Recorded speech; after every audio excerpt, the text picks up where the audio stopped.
So hey guys, তোমাদের সাথে একটা ছোট্ট মিনি ব্লগ নিয়ে আমি চলে এসেছি আজকে ডে। তো দেখতেই পাচ্ছ আমার ছেলে এখানটায় বসে খেলা করছে।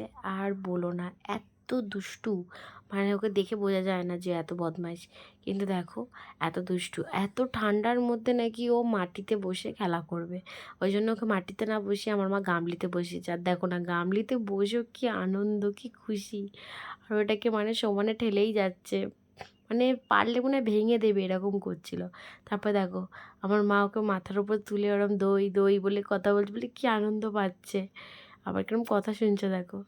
তো তোমাদের এই ভিডিওগুলো কিরম লাগছে প্লিজ আমাকে কমেন্ট করে জানিও। আর দেখো তোমরা সবাই আশীর্বাদ করো আমার ছেলেকে, যেন আমার ছেলে ভালো হবে, হাসতে খেলতে যেন বড় হয় ভালোভাবে। তো আজকে ভিডিওটা এইটুখানি, দেখা হবে তোমাদের সাথে নেক্সট ব্লগে। এই ভিডিওটা যদি তোমাদের ভালো লাগে প্লিজ লাইক করো, চ্যানেলটাকে সাবস্ক্রাইব করো, আর ভিডিওটা অনেক অনেক অনেক ভালোবাসা দিও। টাটা।